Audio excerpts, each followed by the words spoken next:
Okay, right, so for those of you who've met me before, basically my presentations are joined by a little chap called Adam.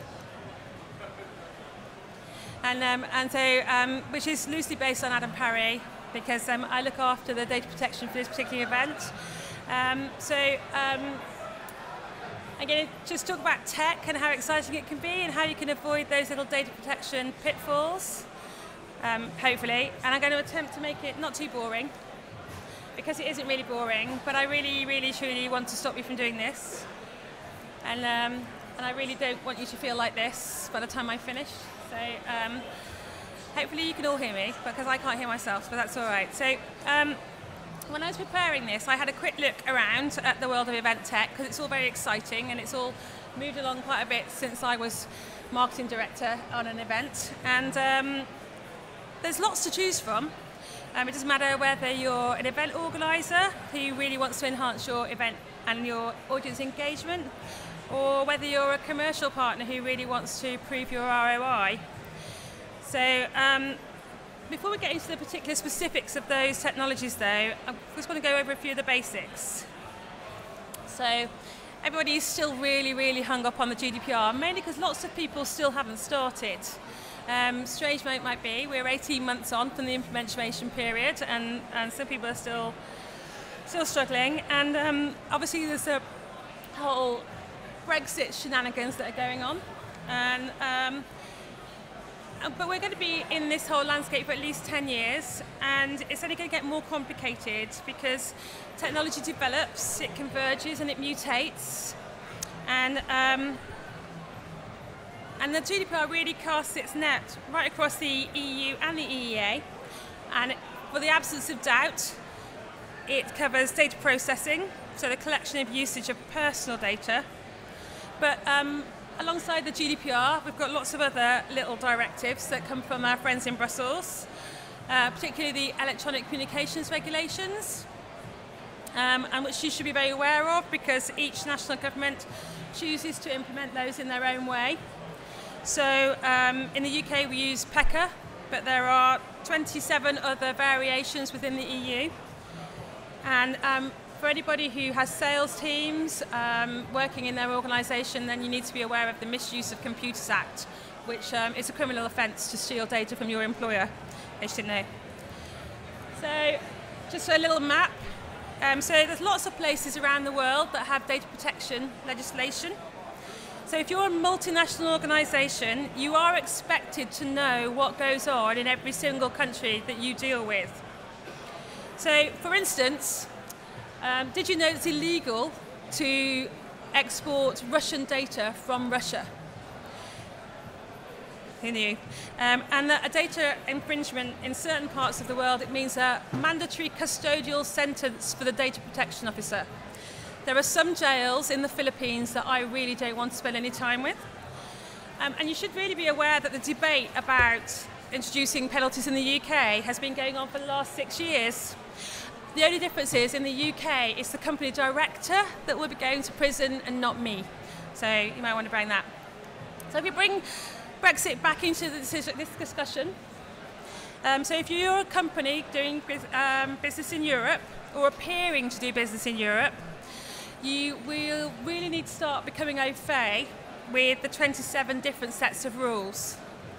Because even in the GDPR, there are 50 places where national governments can do their own thing, and they do like to do their own thing. So if you rely on email for your B2B efforts, you might want to start permissioning your Dutch and your German data to make sure that you can use it after the UK exits the Union, because neither of those countries permits a soft opt-in approach.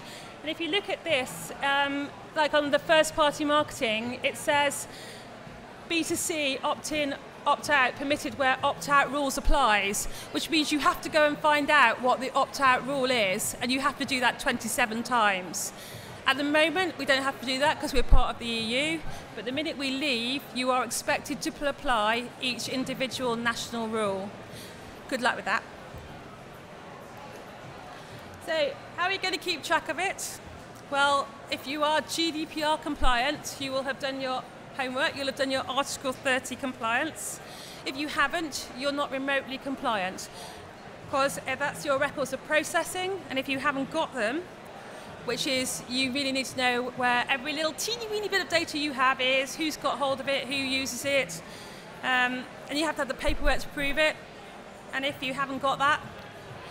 So once you get onto the really sexy stuff, you know, the stacking technology, MarTech, proximity technologies, facial recognition, more of that later, social sign-on, etc., you don't stand a chance, because the first thing the regulator, and post-Brexit, it could be the ICO, it could be a European regulator, or it could be a regulator from outside of those jurisdictions, the first thing they ask you for is your records of processing. What you need to bear in mind as well is post-exiting the EU, we'll be in a dual regulatory framework, which means that not one fine, but two. If you have an infringement that affects EU data, the EU regulator will fine you, and so will the ICO. So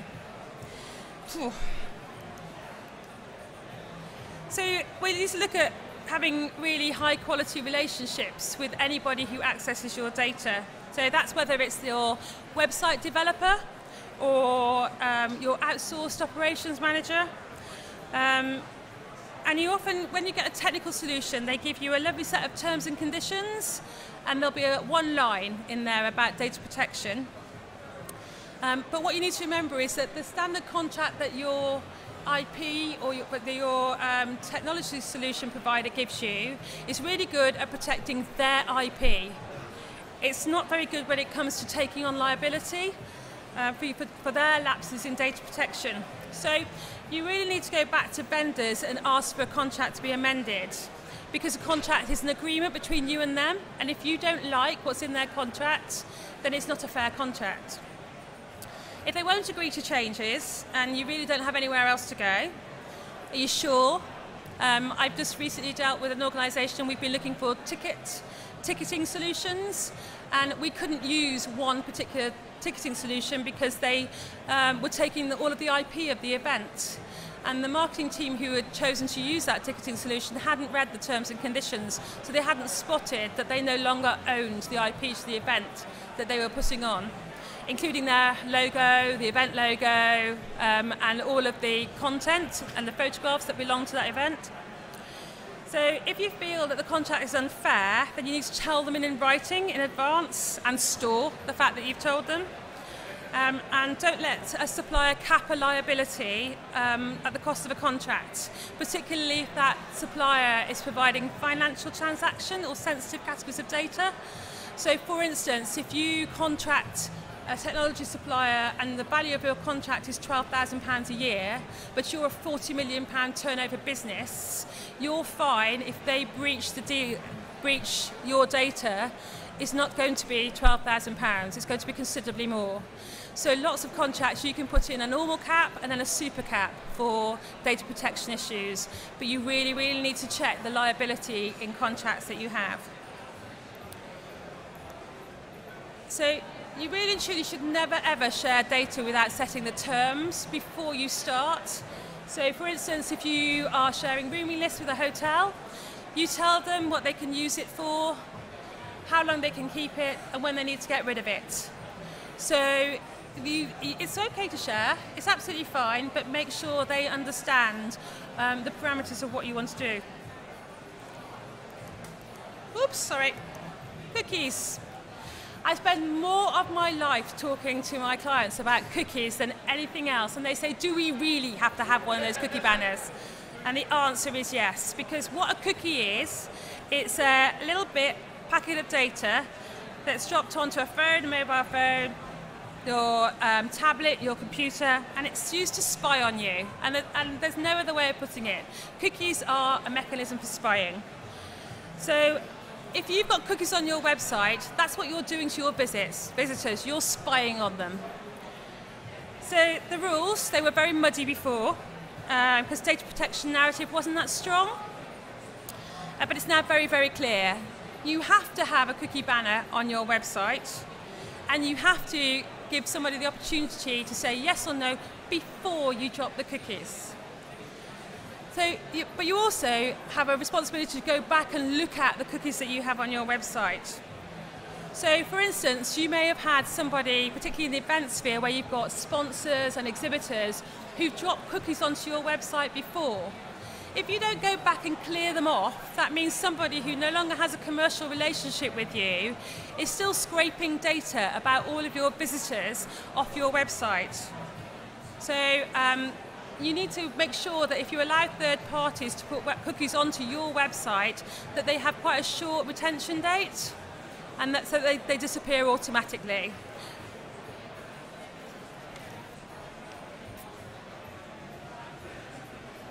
So, I don't know, you all know about what happened with Ticketmaster. Does anybody not know what happened with Ticketmaster? Anybody not know? Stick your hand up if you don't know what happened with Ticketmaster. Right, okay, all right.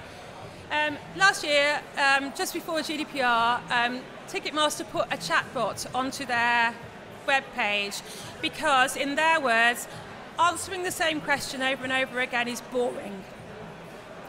The chatbot was created by an external company under Ticketmaster's direction, and in April 2018, some white hackers in New Zealand told Ticketmaster that their chatbot had been breached and that a bunch of hackers in, I think, Ukraine were scraping all of the data off their ticket booking page, because Ticketmaster had put this chatbot on the financial transaction page. Ticketmaster said, no, it's all right, we're fine, we're not doing that. And they went, oh, yes, you are. So Ticketmaster ignored all of the signs. The hackers in New Zealand even put the code and where it was in their website on the Twitter feed to Ticketmaster. And Ticketmaster said, no, it's not happening. In June, Ticketmaster had to fess up that in the UK alone, they'd lost 40,000 people's credit card details. And I don't know if you can see, was the top one. There's currently, the middle one there's currently a class action being brought against Ticketmasters by the 40,000 people in the UK who suffered a breach. And being geeky, the European Data Protection Board have said that every single one of those people is entitled to compensation. So Ticketmaster are going to be paying compensation for everybody's data they lost in the UK, everybody's data they lost in the US, Australia, Japan. They are also going to get a GDPR fine, which will come from the UK, because the ICO is the lead investigating authority. And the reason for this is the team that bought the chatbot didn't understand what they were doing when they instructed where it was put on the website. If it had been put anywhere else other than the financial transaction page, it would have been fine. So you have to stay on top of this stuff. You have to have proper contractual arrangements in place. You don't go adding things to your website without robust contractual clauses in place. You don't, without knowing what their capabilities are. You know, and things could get much more complicated. The more you add, the more complicated they become. And if you don't understand, you must ask. And because I was a marketeer once, we love pretty shiny things, but you have to go past the promises to work out what the actuality of what you're doing is. So it's really, really important to ask before you get into a relationship with a tech supplier. Because what you really need to know is everything that their tech does, because you may not want to do everything that their tech does. So, for instance, I have a case currently where a piece of technology where the organizer thought all it was doing was enabling visitors to navigate around their event.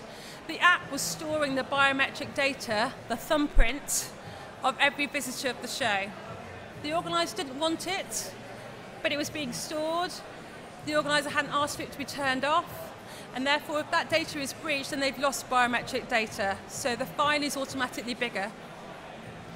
So we always, in my job, I always want to be able to say, let's go back to the glass of wine.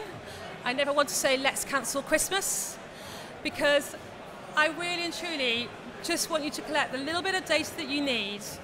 But the main thing is you've got to tell your tech suppliers to turn off what you don't want. My favourite one of these is, once upon a time when you signed up for Uber, you were giving them permission to use your data to profile you for political campaigns. Who knew that a taxi firm would do that? So with stacking technology, it's really important that you know what each part of the stack does and whether it's collecting a little bit for itself. Shouldn't be. And always remember that people, I'm going to look at Chris here, people who build this kind of data, you're a bit of a geek really, aren't you? So a bit of a tech geek, and so that's what they do. And so it's okay to ask stupid questions, because if you're not a tech geek, and I'm not, ask the stupid question, because they may not realise that you don't know, but you need to know. You also need to know whether they're outsourcing any part of it, what security they have in place. Are they outsourcing some of the development to other countries and third-party suppliers? You need to know. Because remember, it's your reputation that's on the hook. They're home free. Who knows who developed that chatbot for Ticketmaster? No one, but Ticketmaster is in the frame. Oh, so any of you who've got teenagers, you need to go and watch, or haven't got teenagers, then James Beach and the Terrible Flatmate. This is where this comes from, so ducks. So this is about getting your ducks in a row. So when you want to go and use technology, you really need to understand what you're trying to protect. And so, for instance, if you're providing free Wi-Fi at a festival, then you need to ask about security, surveillance, data collection, not just bandwidth, coverage and uptime, because it's highly likely that in those environments that the visitors will be using their phones to access fintech or their bank accounts or other highly secure apps on their phones. So you need to make sure the Wi-Fi that you provide isn't scraping that data as your visitors use it. You will be kept in the frame. You will be held responsible.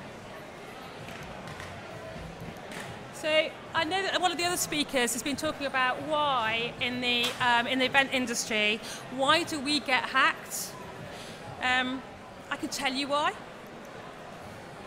So because the structure for procurement within the event industry is really naive. We often let people who don't know how to read a contract, or don't know how to ask a contract, marketeers. I'm allowed to have a go at marketeers because I was one, but who don't have appropriate technical or contractual experience, we allow them to buy the tech. Slack IT. If you're a small organisation, you don't have an IT department. You don't have a CIO. You don't have a cybersecurity department. You don't do pen testing. So you make it really easy for these guys. And you get what you pay for. Lots of times you're leaving the door wide open. This is the polite. I've actually got in my notes, I've got that you're tight-fisted. Because you don't like paying for stuff that doesn't generate profit. So you're actually asking for someone to come knocking on your door and asking for your data. And so, and lots of organisations still don't use CRM, so you've got no idea where your data is. There you go. So now we're going to talk about my least favourite subject. So proximity technologies, so RFID, near field, facial recognition. What you need to be absolutely clear about is that facial recognition is surveillance. And the minute you use them, you have to be more careful than you have ever been in your entire life. You can absolutely only use them with consent, which means you have to be able to turn that consent off for somebody who does not want to play along with those rules. You can't store any data about them, but you can't deny them access to a service because they will not allow you to use it. There's a huge amount of attention from the data protection regulators about facial recognition. The school in Sweden has just had a €20,000 fine they were using facial recognition to check their students in. The parents knew they were using it, the students knew they were using it. The Swedish regulator said that is inappropriate. You can use another technology to check whether your student is in the room or not. So the ICO is very against facial recognition. The police is, I think it's either Paris police or Newport police who they took to court about their use of facial recognition technology. The police won, but because they had all of their ducks in a row, they had all of the paperwork, they could prove exactly what they'd used the facial recognition technology for. They could prove that they couldn't use it, they couldn't use any other method. They tried lots of other things. And they could prove that they destroyed the data the minute they'd identified the person of interest. So the ICO said this is all very well, but this doesn't give police forces carte blanche. If the police cannot get past the ICO, it is highly unlikely that an organisation that is neither GDPR compliant, has a data protection officer in the business, or can show real technology diligence is going to be able to either. So people say, but it's only a little bit of data, and we only use it for this reason. We never use it for anything else. Well, no, you may not, but a disaffected employee in your business may well do. Biometric data is worth more than any other data on the dark web. And if you think people don't make money from this, they do. So I've got a data breach situation where we know that each line of data in the spreadsheet that has been lost is worth a minimum of $150 per line. And there are 400 names on this spreadsheet. That, you know, that's a lot of money.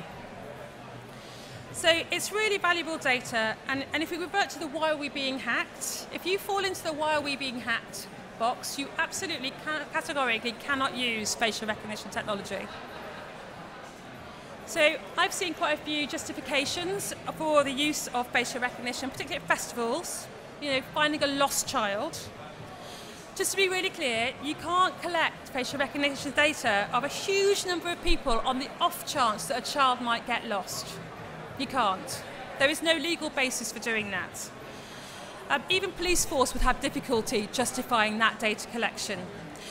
So you would have to do a DPIA, you absolutely have to have a data protection officer. There's absolutely no way around it. You have to have ironclad IT security policies. If you're not willing to pay for those, then you shouldn't be using this technology. The one question you will always be asked before you use this as well is, could you do what you're trying to do using another method? If the answer is yes, you can't use it. Okay? Because you always have to default to the least intrusive method of data collection.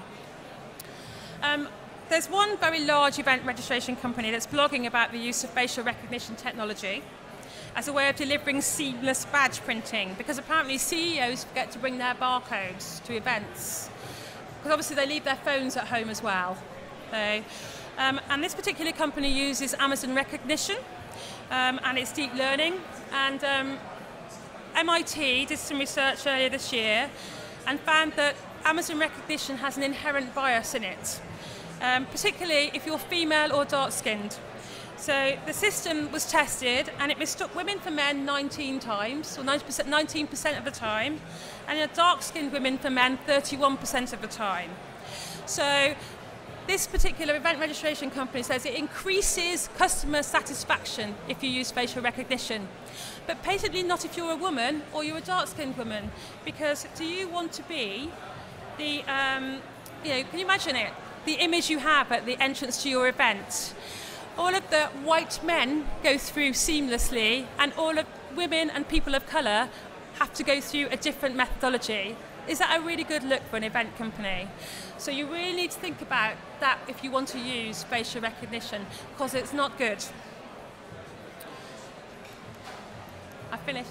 So, but essentially, what data protection says is it wants you to take responsibility for what you do. If you wouldn't tell somebody what you're doing, or you can't tell somebody what you're doing, you absolutely shouldn't be doing it. You do have to do all the legwork. There is quite a lot of paperwork. It never goes away. I'm quite fond of paperwork, but I always have a sidekick who does it for me. And that is the main thing. You step up to the plate. If somebody says, what are you doing? And you say, this is what I'm doing and why. And that's me done. And Mike's disappeared. Oh, he's talking. My sidekick has decided not to come and join me. He wasn't listening. Do you want the mic? Hi. Sorry about that. Mid-sales. Okay, so should we take them top down? Yeah, if you like. Cool. So first question, if our database includes international contacts but stored in the UK, do we have to follow those regulations or the UK? Both. So you would need to follow the UK's regulations because you are a UK controller, but you also have to be aware of the country of the data that you're storing. Currently, any EU or EEA data you manage in the same way as your UK data, but everything else you have to pay attention to that particular country's regulations. And it's worth saying that it's not just a country, so in America every state has its own variations on that. So in the states you have sector regulations, so financial services, healthcare, and children's data and anti-spam laws are federal, but each state will have different laws. So for instance, facial recognition is banned in San Francisco and Oakland and large parts of California, but not necessarily in every state. And if you have a data breach, you have to report it in every state, and every state has a different mechanism by which you have to report it. Okay. And then second question, easy to miss data points. Are there any of those that could potentially lead to GDPR nightmare? Not sure what data points mean. So I guess this means, is there particular data that you might be collecting that you might not have thought is personal data, or maybe tools that you're using to collect data that you they're easy to miss? Maybe you didn't think, oh, does that count as data, or is that? Okay. Yeah, so metadata counts as personal data. So, so you just have to be very careful about that. So website stats, so Google Analytics, individual stats count. If anything can be tracked and traced back to an individual, it is covered by GDPR. Some companies they do miss that. They think, oh, it's our app, and you kind of go, but I can actually trace an individual back to an app through the mechanisms if I'm clever enough. I'm not clever enough, but my tech team can. And does that even include like IP addresses on phones? Yes. Yeah. So mobile phone device numbers or device identifiers are the most, considered to be one of the most sensitive pieces of data. So you kind of have to be really careful because obviously a mobile phone ID can tell you everything and a bit more about somebody. So you have to be really, really careful. Yeah, that's one that comes up quite a lot with our clients, and they sometimes assume that because it doesn't have a name against it and it's not easy to connect that to the person, that it doesn't count. But the fact that it is connectable makes it count. So the definition of personal data in the GDPR is any information relating to an identified or identifiable living individual. So it's the identifiable that lots of people miss. Next one, with so many companies not adhering to GDPR, are we being, I guess as a company, less effective or less competitive by sticking to the rules? So if everyone else isn't playing ball, if you play ball, are you becoming less competitive? I think everybody else is getting fewer and fewer and fewer, and the question is, do you want to be in the clean pond or the murky pond? And so I have a couple of people who come to me and said as potential clients, and they've said, oh, we'll just wait and see what our competitors do. And I go, I know what your competitors are doing because I can see what they're trying to recruit for. I can see that they're recruiting for data protection professionals in their business, so that I know they're doing something, even if you think they aren't. So it all depends on what your value chain is. So I work with some organisations that are funded by government money. We won't work with anybody you won't even get on the procurement list if you can't demonstrate some form of data protection compliance. So I think the pool of people who aren't paying attention is getting smaller and smaller and smaller. Absolutely. This is quite an interesting one. It mentions an events data capture standards charter.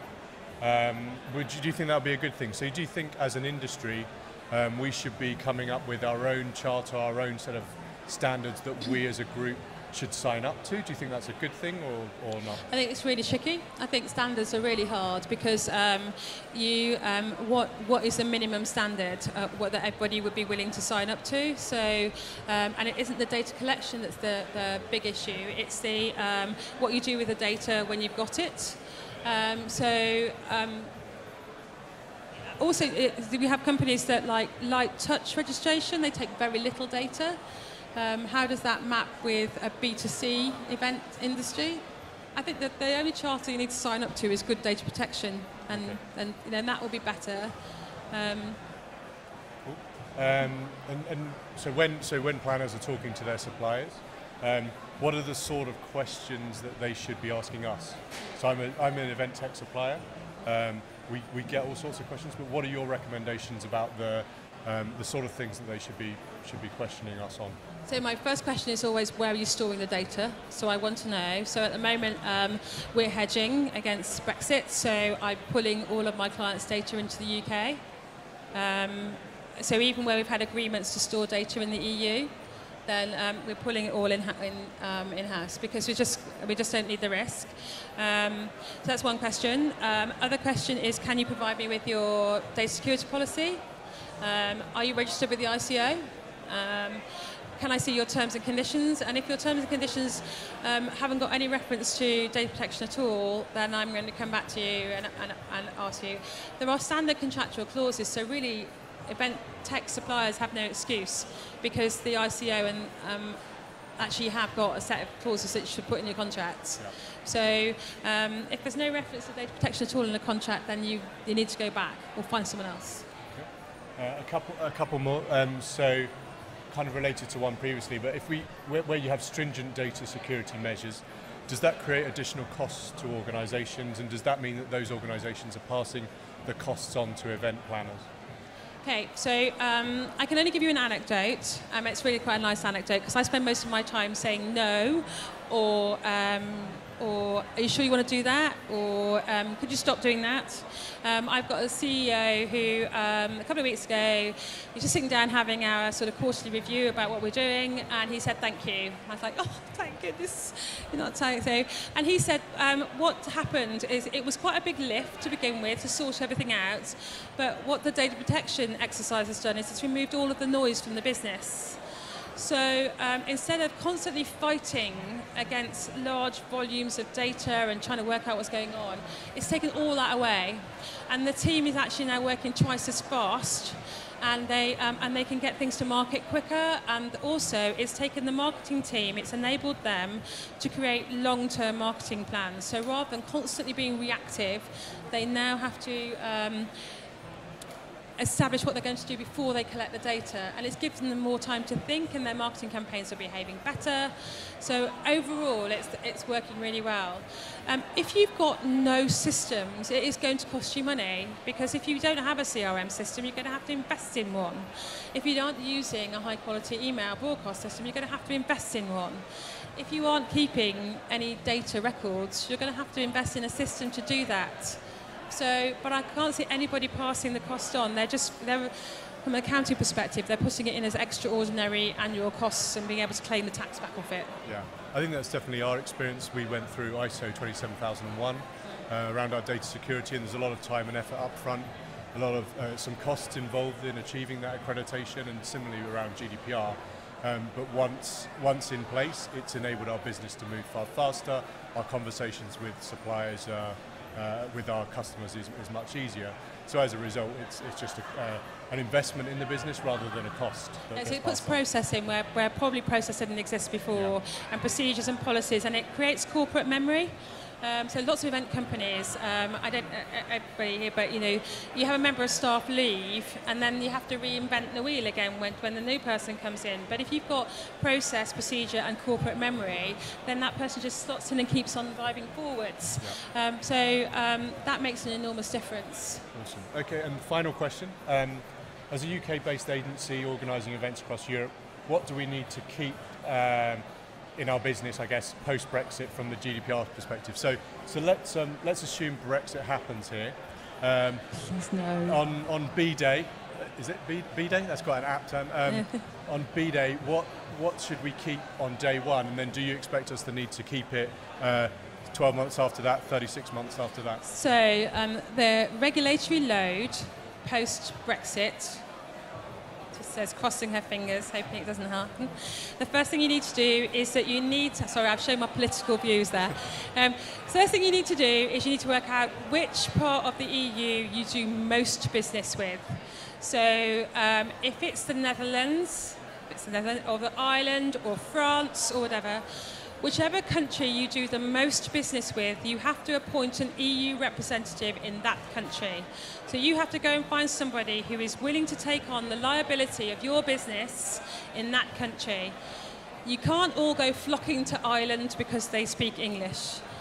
So you have to establish your EU representative in the country that you do most business with. That you have to legally engage that EU representative, and you have to publish their details on your website. And you need to take some insurance out for them to protect them. You will be paying, depending on the size of your business, for an EU representative, you'll be paying anything from £15 a month up to £650 a month, depending on the size of your business. And that is a dead cost. You have to pay it. There is no way out. And that is so that anybody in the EU can contact you about data protection in the EU. And what that means is if you have a data breach or you have a problem, that you will be investigated by the Data Protection Authority in the country in which your EU representative sits. If you are a non-domiciled UK company, if your head office is outside of the UK and you have an office in the UK, that's fine. You will have a UK representative. If you are a UK company and you've got an office in a European country, they can be your EU representative, that's fine. You absolutely will have to adhere to every part of a GDPR. You are also going to have to segment your database to make sure that you follow the electronic communications regulations for each of the 27 countries. You are no longer allowed to use the fact that you are part of the EU to market. So, another example, a client had a complaint from a Dutch citizen who said, you can't market to me because I haven't opted into your marketing. And we say, we can because we follow the UK rules because we are a UK domiciled company. Post-Brexit, he would be right. You have to match their rules and not ours. You also have to remember that all of the data sharing mechanisms that are currently in place disappear. There is no UK-US data sharing mechanism post-Brexit, no UK-Swiss one, and none with the 12 countries that we currently have adequacy with. So you will have to put in place stringent data transfer regulations between the UK and whichever country that you're dealing with. The phrase is it's going to be an absolute ball ache, and there's no way around it post-Brexit because we're no longer part of the club, and so we are out in the cold, just as the US is at the moment, just as African countries, just as India is at the moment. So we will be in the same boat as them, really. Ouch! I can see a few company owners in the audience reacting to that. That's quite a situation. And we actually got one more question come right at the bottom. How much would it cost to become GDPR compliant? And I know compliant is not the right term. It's not an end game. It's a journey. Yeah. It depends on whether you are. Oh God, it depends. I'm going to sound like a lawyer. It depends on how diligent you are currently with your data protection. If you have good systems in place, it won't cost you very much.